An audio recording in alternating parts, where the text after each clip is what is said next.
The Story of Hagar and Nadin, the Arabic version. And Hagar went to his dwelling and wrote a letter, saying in it on this wise: From Sennacherib king of Assyria and Nineveh to Pharaoh king of Egypt. Peace be to thee, O my brother, and what we make known to thee by this is that a brother has need of his brother, and kings of each other. And my hope from thee is that thou wouldst lend me 900 talents of gold, for I need it for the victualling of some of the soldiers, that I may spend it upon them. And after a little while I will send it to thee. Then he folded the letter and presented it on the morrow to Pharaoh. And when he saw it, he was perplexed and said to him, Verily, I have never heard anything like this language from anyone. Then Hagar said to him, Truly this is a debt which thou owest to my lord the king. And Pharaoh accepted this, saying, O Hagar, it is the like of thee who are honest in the service of kings. Blessed be God, who hath made thee perfect in wisdom, and hath adorned thee with philosophy and knowledge.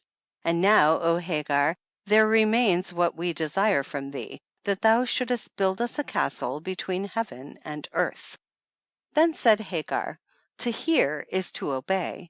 I will build thee a castle according to thy wish and choice. But, O my lord, prepare us lime and stone and clay and workmen, and I have skilled builders who will build for thee as thou desirest.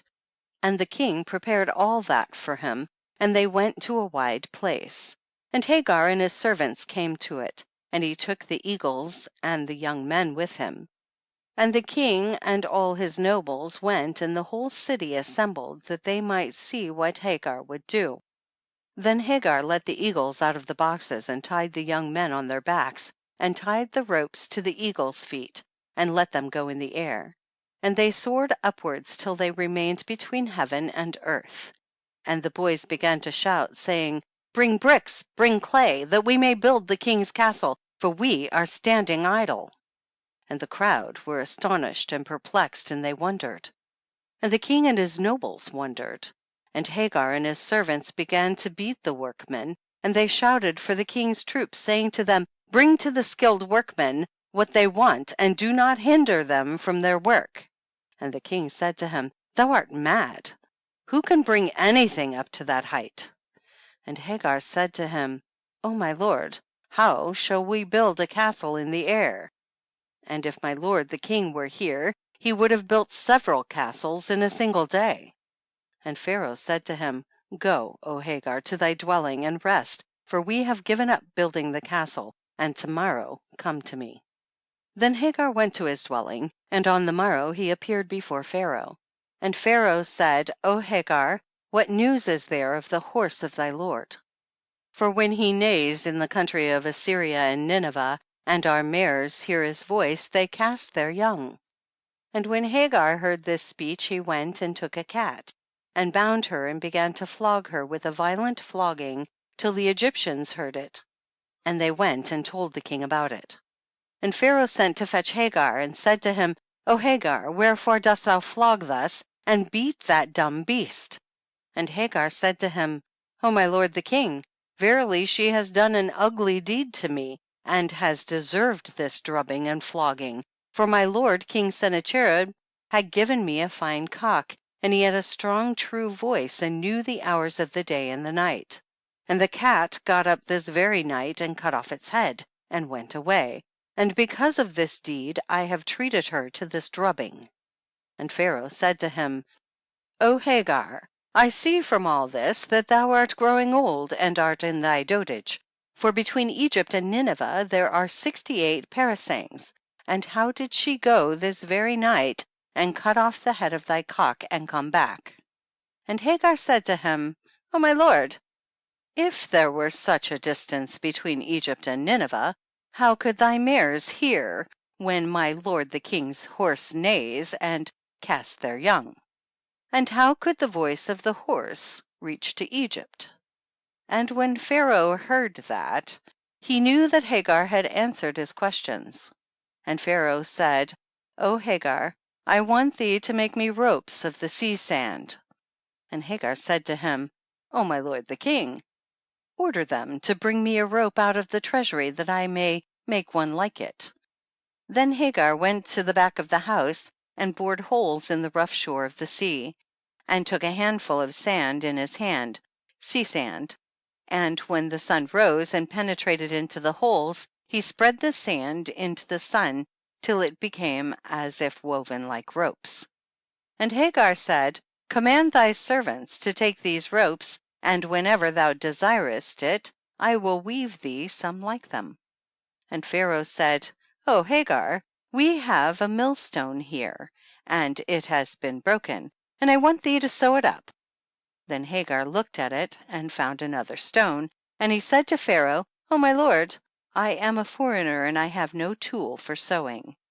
But I want thee to command thy faithful shoemaker to cut awls from this stone, that I may sew that millstone."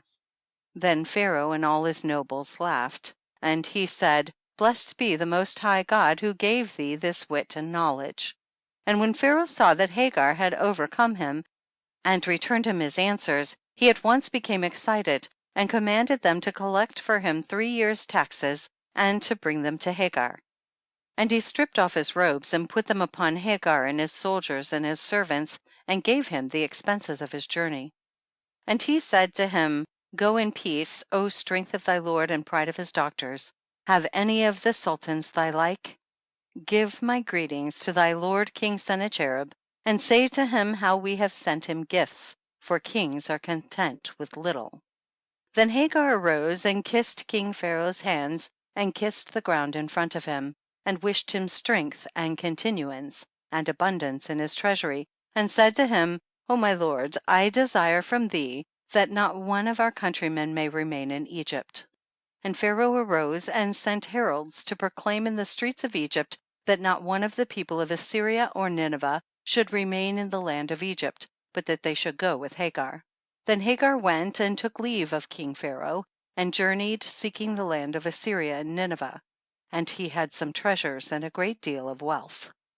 And when the news reached King Sennacherib that Hagar was coming, he went out to meet him and rejoiced over him exceedingly with great joy, and embraced him and kissed him, and said to him, "Welcome home, O kinsman, my brother Hagar, the strength of my kingdom and pride of my realm. Ask what thou wouldst have from me, even if thou desirest the half of my kingdom and of my possessions." Then Hagar said unto him, "O my lord the king, live forever. Shew favor, O my lord the king, to Abu Samik in my stead, for my life was in the hands of God and in his." Then said Sennacherib the king, "Honor be to thee, O my beloved Hagar.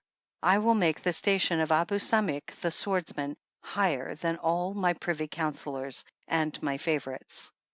Then the king began to ask him how he had got on with Pharaoh, from his first arrival until he had come away from his presence, and how he had answered all his questions, and how he had received the taxes from him, and the changes of raiment and the presents. And Sennacherib the king rejoiced with a great joy, and said to Hagar, "Take what thou wouldst fain have of this tribute, for it is all within the grasp of thy hand." And Hagar said, "Let the king live forever. I desire naught but the safety of my lord the king, and the continuance of his greatness. O my lord, what can I do with wealth and its like? But if thou wilt shew me favor, give me Nadin, my sister's son, that I may recompense him for what he has done to me, and grant me his blood, and hold me guiltless of it." And Sennacherib the king said, "Take him, I have given him to thee." And Hagar took Nadin his sister's son, and bound his hands with chains of iron, and took him to his dwelling, and put a heavy fetter on his feet, and tied it with a tight knot, and after binding him thus, he cast him into a dark room beside the retiring place, and appointed Nebuhal as sentinel over him, and commanded him to give him a loaf of bread and a little water every day.